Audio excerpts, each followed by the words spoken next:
Hi friends, welcome to Amizhthampoo. இன்னைக்கு நம்ம என்ன வீடியோ பார்க்க போறோம்னு பாத்தீங்கன்னா ஒரு டின்னர் vlog தான். டின்னருக்கு பாத்தீங்க அப்படினா நான் முழு கோதுமை தோசையும் அதுக்கு தேங்காய் சட்னியும் தான் பண்ண போறேன். சோ அந்த ரெண்டு ரெசிபி தான் இந்த வீடியோல பார்க்க போறோம். and முழு கோதுமை வச்சு இன்ஸ்டன்ட்டா எப்படி அப்பவே அரைச்சு தோசை சுடுறது அப்படிங்கற வீடியோவும் நான் போட்டுருக்கேன். பார்க்காம இருந்தீங்கன்னா டிஸ்கிரிப்ஷன் பாக்ஸ்ல லிங்க் தரேன், செக் பண்ணி பாருங்க. இப்போ நான் பண்றது பாத்தீங்கன்னா நார்மலா நம்ம தோசை மாவுக்கெல்லாம் அரைப்போம்ல, இட்லி தோசை மாவுக்கு உளுந்தெல்லாம் சேர்த்தி சோ அந்த மாதிரி எப்படி பண்றது அப்படிங்கறத தான் இந்த வீடியோல நம்ம பார்க்க போறோம். சோ வீடியோவை skip பண்ணாம ஃபுல்லா பாருங்க. and என் சேனலுக்கு யாரா சப்ஸ்கிரைப் பண்ணாம இருந்தீங்கன்னா கண்டிப்பா சப்ஸ்கிரைப் பண்ணிடுங்க. இப்போ கோதுமை உளுந்து எல்லாத்தையுமே நம்ம ஊற வச்சுக்கலாம். சோ நான் ஒரு கப் மெஷர்மென்ட் வந்து எடுத்துர்க்கேன். நீங்க எந்த நார்மல் நீங்க எந்த கப்னால எடுத்துக்கோங்க. சோ அதுல பாத்தீங்கன்னா நான் 1.5 கப் அளவுக்கு கோதுமையும் ஒரு 1/2 கப் அளவுக்கு மட்டும் இட்லி அரிசி வந்து நான் சேர்க்க போறேன். நீங்க 1 கப் அளவுக்கு முழு கோதுமையும் 1 கப் அளவுக்கு அரிசியும் வந்து சேர்த்துக்கலாம். சோ ரெண்டு ரேஷியோல எதுனாலும் நீங்க சேர்த்துக்கோங்க. நான் 1.5 கப் கோதுமையும் 1/2 கப் வந்து அரிசியும் வந்து சேர்த்திருக்கேன்.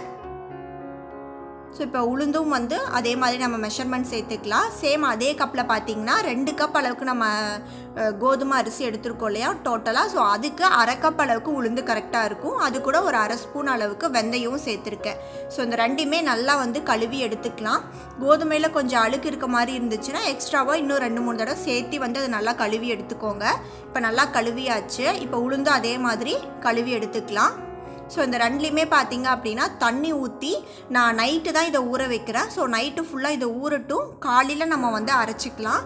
கோதுமை பாத்தீங்க அப்படினா ஒரு 8 ல இருந்து 10 மணி நேரம் நல்லா ஊறிச்சுனா நமக்கு அரைக்கும்போது ரொம்ப ஈஸியா இருக்கும். சோ அந்த அளவுக்கு டைமுக்கு ஏத்த மாதிரி ஊற வச்சுக்கோங்க. இப்ப காலையில பாத்தீங்க அப்படினா நல்லா ஊறி வந்திருக்கு. நான் உளுந்து அந்த வெந்தயத்துல இந்த தண்ணி வந்து வாஷ் பண்ணி எடுத்துட்டு வச்சிருக்கேன். இப்போ தண்ணியை வடிச்சிட்டு இப்போ இந்த கோதுமை அரிசி எல்லாமே பாருங்க நல்லா ஊறி இருக்கு. கோதுமை எல்லாம் நல்லாவே ஊறிடுச்சு. இப்போ நம்ம முதல்ல வந்து கிரைண்டர்ல எப்பவும் போல உளுந்த போட்டு நம்ம அரைச்சி எடுத்துக்கலாம். நீங்க கொஞ்சமா குவாண்டிட்டினா நீங்க மிக்ஸில அரைப்பீங்கன்னா நீங்க மிக்ஸிலே அரைச்சுக்கோங்க. பட் கிரைண்டர்ல அரைக்கும் போது நல்லா அரைப்படும். உளுந்து எல்லாமே நல்லா வந்து பஞ்சு மாதிரி நமக்கு கிடைக்கும் சாஃப்ட்டா. சோ உளுந்து எப்பவும் போல நம்ம நல்லா கொஞ்சம் கொஞ்சமா தண்ணி சேர்த்து அரைப்போம் இல்லையா அதே மாதிரி அரைச்சி எடுத்துக்கலாம். இப்போ உளுந்து பாத்தீங்கன்னா நல்லா அரைப்பட்டுருச்சு. சோ இப்போ அது வேற ஒரு பாத்திரத்துக்கு மாத்திடலாம். உளுந்து எல்லாத்தையுமே கிரைண்டர்ல இருந்து எடுத்தாச்சு. இப்போ நெக்ஸ்ட் பாத்தீங்க அப்படின்னா கோதுமையும் அரிசியும் நம்ம ஊற வச்சது இருக்கு இல்லையா சோ அதை வந்து நம்ம தண்ணி எல்லாம் வடிகட்டிட்டு அதை மட்டும் சேர்த்துக்கலாம். சோ இதுக்கும் அதே மாதிரி தண்ணி வந்து நிறைய சேர்த்து எப்பவும் போல நல்லா அரைச்சு எடுத்துக்கலாம். சோ கோதுமை அரையிறதுக்கு கொஞ்சம் டைம் ஆகும். சோ நார்மல் அரிசி நம்ம அரைக்கிறோம் இல்லையா அதை விட கொஞ்சம் கோதுமை அரைஞ்சு வர்றதுக்கு டைம் ஆகும். சோ நல்லா நைஸா வந்து அரைச்சு எடுத்துக்கோங்க.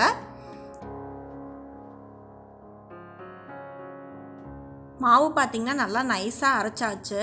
ஸோ லைட்டாக அந்த திப்பு திப்பாக தெரியுது என்னன்னு பார்த்தீங்கன்னா தோல் தான். அப்படி இருந்தாலும் ஒன்றும் பிரச்சனை கிடையாது, நல்லா வரும் நமக்கு. ஸோ கையில் தொட்டு பார்த்தா அந்த தோல் மட்டும்தான் நமக்கு லைட்டாக தெரியும், மீதி எல்லாமே நல்லா நைஸாக அரைஞ்சிருக்கும். அந்தளவுக்கு நல்லா அரைச்சி எடுத்துக்கோங்க. இப்போ நான் எல்லாத்தையுமே வேற ஒரு பாத்திரத்துக்கு வந்து மாற்றியாச்சு. ஸோ தண்ணியும் வந்து வேணுங்கிற அளவுக்கு நான் சேர்த்திட்டேன்.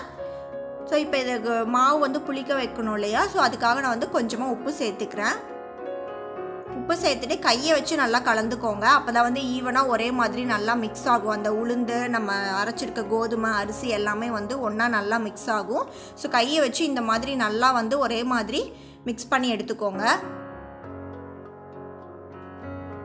பார்த்தீங்கன்னா நல்லா மிக்ஸ் பண்ணியாச்சு.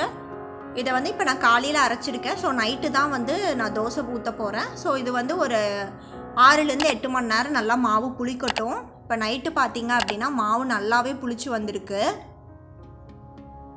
ஸோ இதை வந்து நம்ம தோசை மாவு பதத்துக்கு நல்லா வந்து கரைச்சிட்டு நம்ம தோசை ஊற்றிடலாம். நல்லா வந்து மிக்ஸ் பண்ணிக்கலாம் எப்பவும் போல்.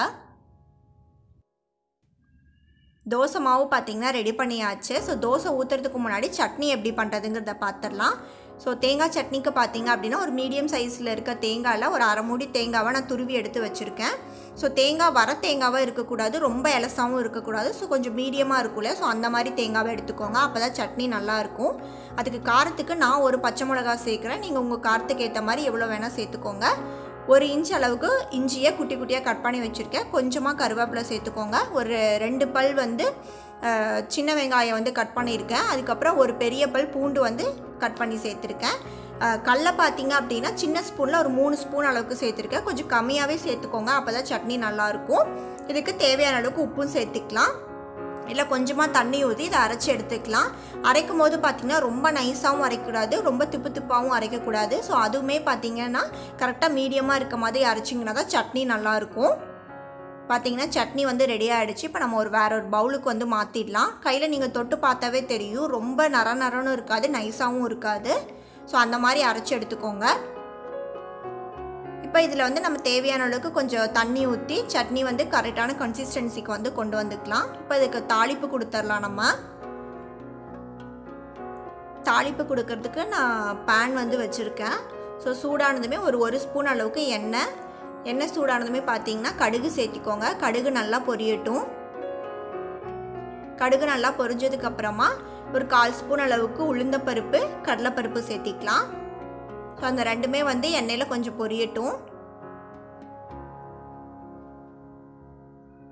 ரெண்டுமே வதங்கினதுக்கு அப்புறமா ஒரு வரமிளகா வந்து கிள்ளி சேர்த்துருக்கேன், கொஞ்சமாக கருவேப்பிலை. ஸோ எண்ணெயில் எல்லாமே நல்லா ஃப்ரை ஆனதுக்கப்புறமா நம்ம தாளிப்பு வந்து சேர்த்திக்கலாம் சட்னியில். அவ்வளோதான், நம்மளோட தேங்காய் சட்னி வந்து டேஸ்ட்டாக ரெடி ஆகிடுச்சு. கண்டிப்பாக வந்து நெக்ஸ்ட் டைம் சட்னி செய்யும் போது இந்த மெத்தடில் வந்து செஞ்சு பாருங்கள், ரொம்ப டேஸ்ட்டாக நல்லா வரும்.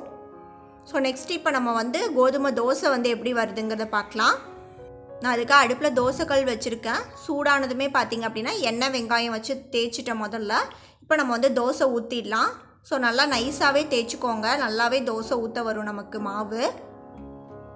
கொஞ்சமாக எண்ணெய் சேர்த்தி நல்லா வந்து வேக வச்சுக்கலாம் தோசையை. நல்லா மொறுன்னு நமக்கு தோசை கிடைக்கும், நைஸாகவும் தோசை வந்து ஊற்ற வரும்.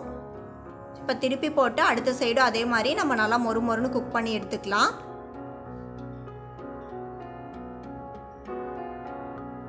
அவ்வளோதான், நம்மளோட தோசை வந்து ரெடி ஆகிடுச்சு. எவ்வளோ கிறிஸ்பியாக ரொம்ப சூப்பராக வந்திருக்கு பாருங்கள். ஸோ இதே மாதிரி அடுத்த தோசையும் நம்ம வந்து ஊற்றி எடுத்துக்கலாம். அடுத்த தோசை ஊற்றுறதுக்கு முன்னாடியும் ஒரு 2 ட்ராப் எண்ணெயும் அதுக்கப்புறம் வெங்காயம் வச்சு தேய்ச்சிட்டு அடுத்த தோசை ஊற்றிடலாம். ஸோ இதுவுமே நல்லா நைஸாக வருது பாருங்கள். எல்லா தோசையுமே நமக்கு நல்லா வரும், நல்லா மொறுன்னு. நான் இரும்புக்கல் யூஸ் பண்ணுறதுனால அடுப்பை எப்பவுமே ஒரு தடவை சூடாகிடுச்சுன்னா ஃபுல்லாக வந்து அடுப்பு லோ ஹீட்டில் தான் வச்சுருப்பேன். ஸோ அப்போ தான் எல்லா தோசையுமே நமக்கு கரெக்டாக ஒரே மாதிரி வரும். இப்போ அடுத்த தோசையும் நம்ம வந்து ரெடி பண்ணியாச்சு.